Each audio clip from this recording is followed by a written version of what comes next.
The lighthouse keeper who forgot the sea. On the cliffs at the edge of the world, there stood a lighthouse that no one visited anymore. Not because it was hard to reach. Not because the path was overgrown, though it was.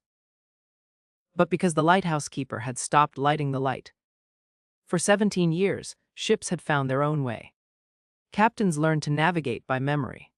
They drew new maps and avoided the rocks by instinct and luck. Sailors whispered that the old lighthouse was haunted. That something sad lived there. That it was better not to look at it when you sailed past.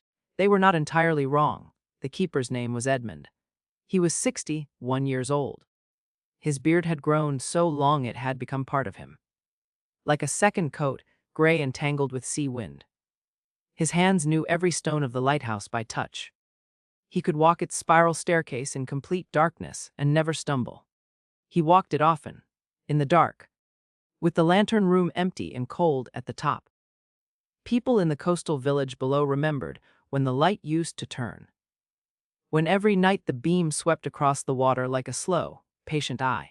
Fishermen had set their clocks by it.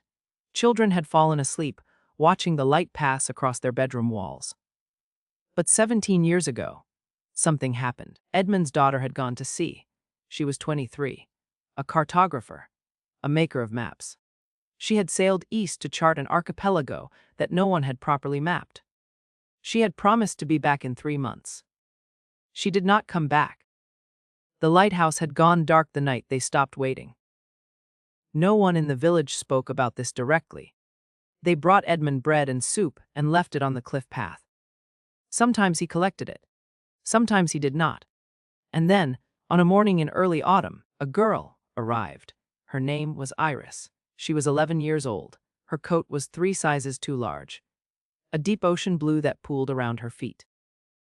She wore it because it had belonged to her grandmother, who had been a sailor, and Iris believed that worn things carry the knowledge of the person who wore them first. She was collecting something. Specifically, she was collecting the sounds of the sea. She had a small leather notebook in which she wrote descriptions of sounds. Not music, not words, but the precise texture of things she heard. The specific way a wave sounds when it pulls back over small pebbles. The difference between wind through pine and wind through cliff grass.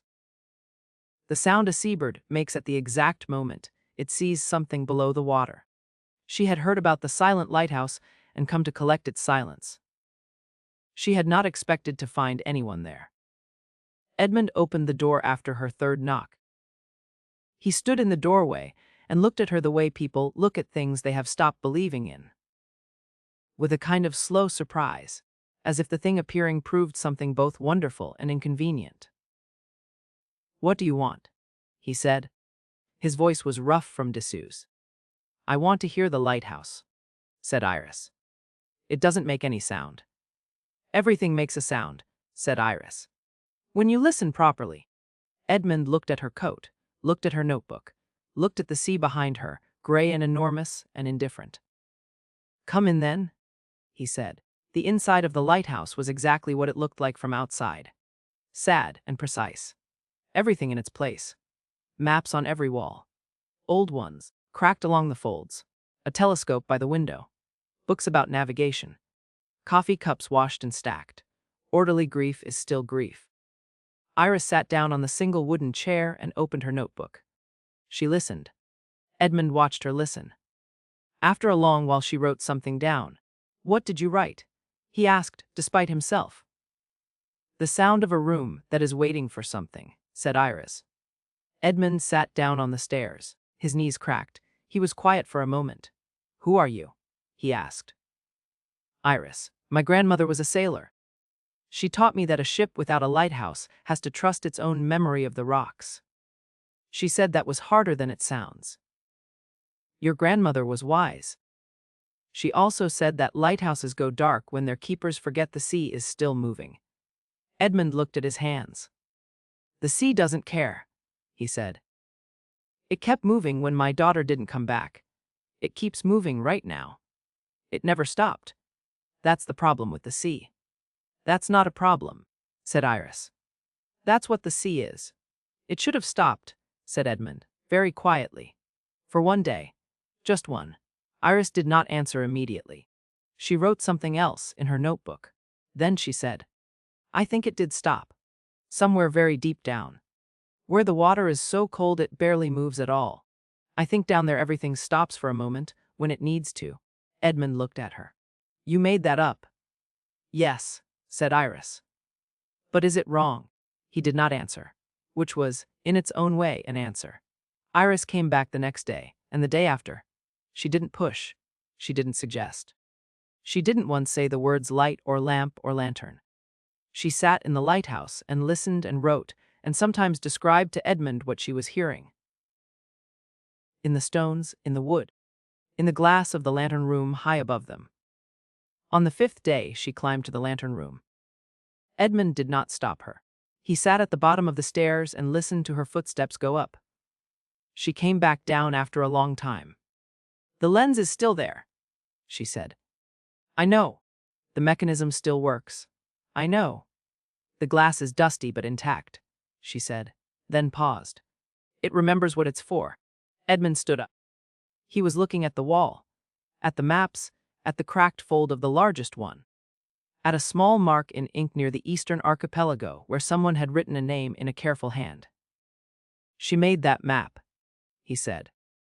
She sent it back before the end, the last ship to come through brought it. The captain said she had laughed when she drew it, that she said it was the most beautiful place she had ever seen. Iris looked at the map. She had a good eye. Yes. And she wanted people to be able to find it. Edmund was quiet. That's why she made the map, said Iris. So other people could get there safely, she waited. Someone should light the lighthouse, said Iris.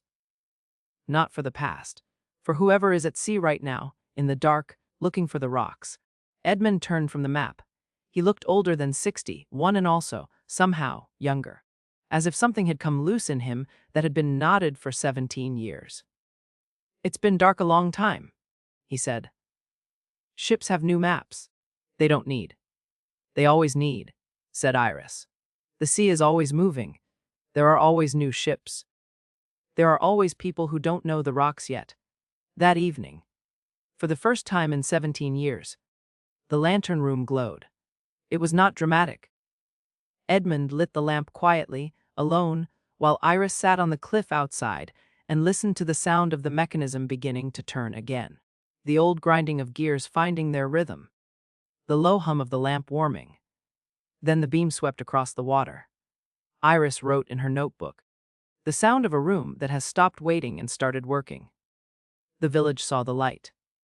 No one said anything that night. But in the morning, people walked up the cliff path. They brought food as they always had. But this time they stayed. They sat on the rocks outside and watched the lighthouse stand against the morning sky, and they felt something that was difficult to name. The particular feeling of a thing returning that you had not let yourself believe would return. Edmund came out. He stood in the doorway. He looked at the people. I don't know if I can do this every day, he said. An old fisherman looked up at him. You don't have to do it every day, he said. Just tonight, and then see. Edmund looked at the sea. Just tonight, he said. He lit it the next night too, and the one after. Iris came back every week that autumn, then less often, then once a month when her travels allowed. She always sat in the same chair and listened and wrote. Sometimes she read Edmund what she had written. Sometimes they were quiet together. One morning Edmund found a package at his door. Inside was a new notebook. Ocean blue, like Iris's coat. On the first page she had written 2 sentences. Things don't have to end to matter. But they have to keep going to be real. In the village at the foot of the cliff, the lighthouse shines every night. Sailors use it again. Not because they have forgotten the other maps, but because a lighthouse is not just for ships that are lost. It is for ships that simply need to know where the shore is, where the rocks are, where home is. They say the keeper is old but his hands are steady. They say he stands at the top of the lantern room some nights and looks east, toward the archipelago. towered the map on his wall with the careful handwriting. They say he looks not with grief now, but with something that has no clean name. The feeling of carrying someone with you into the future, of letting the sea keep moving, of lighting the lamp anyway, just tonight, and then see.